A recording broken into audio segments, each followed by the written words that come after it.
AP ప్రభుత్వ విజ్ఞప్తికి AP high court ప్రధాన న్యాయమూర్తి ధర్మాసనం సానుకూలంగా స్పందించలేదు. జగన్మోహన్ రెడ్డి ప్రభుత్వం విశాఖపట్నానికి క్యాంపు కార్యాలయాన్ని తరలించాలని ఇదివరకే నిర్ణయించింది. అందులో భాగంగానే కొద్ది రోజుల క్రితం ఒక జీవోను కూడా విడుదల చేసింది. అయితే ఈ జీవోను సవాల్ చేస్తూ అమరావతి రైతులు హైకోర్టులో పిటిషన్ వేశారు. ఆ పిటిషన్ను విచారించిన సింగిల్ జడ్జ్ నిమ్మగడ్డ వెంకటేశ్వర్లు విచారణకు స్వీకరించారు. అయితే ఇప్పటికే అమరావతికి సంబంధించిన కొన్ని పిటిషన్లు త్రిసభ్య ధర్మాసనం వద్ద పెండింగ్లో ఉన్నందున ఈ పిటిషన్ను కూడా అక్కడికే పంపించాలని ఏపీ ప్రభుత్వం సింగిల్ జడ్జ్ నిమ్మగడ్డ వెంకటేశ్వర్ల వద్ద విజ్ఞప్తి చేసింది. అందుకు ఆయన అనుమతి ఇస్తూనే తదుపరి విచారణ త్రిసభ్య ధర్మాసనం వద్ద ఈ పిటిషన్ల విచారణ తేలే వరకు అప్పటి వరకు విశాఖపట్నానికి ఎలాంటి కార్యాలయాలు తరలించవద్దు అంటూ ఒక స్టేను కూడా ఇచ్చారు. దీంతో క్యాంపు కార్యాలయాల తరలింపు సాధ్యం కాదని ప్రభుత్వం ఒక నిర్ధారణకు వచ్చింది. ఈ నేపథ్యంలోనే ప్రధాన న్యాయమూర్తి ధర్మాసనం వద్ద ఏపీ ప్రభుత్వం లంచ్ మోషన్ పిటిషన్ దాఖలు చేసింది.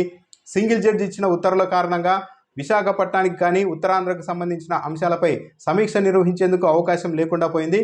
కాబట్టి నిమ్మగడ్డ వెంకటేశ్వర్లు ఇచ్చిన ఉత్తర్వులను ఎత్తివేయాలి అంటూ ప్రధాన న్యాయమూర్తిని విజ్ఞప్తి చేశారు. అయితే లంచ్ మోషన్ అంటే అత్యవసరంగా ఈ పిటిషన్ విచారించేందుకు మాత్రం ప్రధాన న్యాయమూర్తి అంగీకరించలేదు. ఇది అంత అత్యవసరంగా విచారించాల్సిన అంశం కాదు, రెగ్యులర్గానే రండి అంటూ జనవరి 2కు తదుపరి విచారణను ప్రధాన న్యాయమూర్తి వాయిదా వేశారు.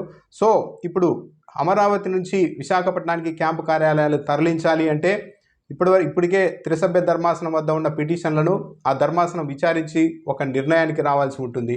లేదా ఇప్పుడు ప్రభుత్వం విజ్ఞప్తి చేసినట్టు ప్రధాన న్యాయమూర్తి ఒకవేళ సింగిల్ జడ్జి ఇచ్చిన ఉత్తర్వులపై స్టే ఇస్తే మాత్రం, ఆ ఉత్తర్వులను ఎత్తివేస్తే మాత్రం తరలించుకునేందుకు కూడా అవకాశం ఉంటుంది. ఏదైనా కూడా వచ్చే ఏడాదికైతే వాయిదా పడింది ఈ కేసు.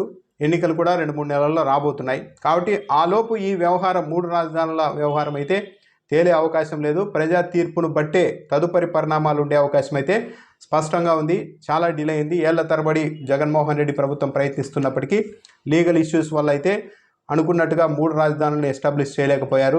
కనీసం విశాఖకు క్యాంపు కార్యాలయాన్ని తరలించాలి మరో మార్గంలో అని కూడా ఆలోచన చేశారు. కానీ దానికి కూడా సింగిల్ జడ్జ్ బ్రేక్ వేసింది. ఇక కర్నూలులో హైకోర్టు అన్న అంశాన్ని అయితే ఇప్పుడు ఎవరు పట్టించుకుంటున్న పరిస్థితి కూడా కనిపించడం లేదు. వీటన్నింటికీ ఎన్నికలే ఒక పరిష్కారం చూపే అవకాశం ఉంటుంది. తిరిగి వైఎస్ఆర్ కాంగ్రెస్ పార్టీ అధికారంలోనికి వస్తే ఇక ఇవన్నీ ఏమీ ఉండవు. వాళ్ళు అనుకుంటే 3 రాజధానులు ఏర్పాటు చేసుకోవచ్చు. ఒకవేళ తెలుగుదేశం పార్టీ అధికారంలోనికి వస్తే మాత్రం అమరావతి ఏపీ రాజధానిగా ఉంటుంది.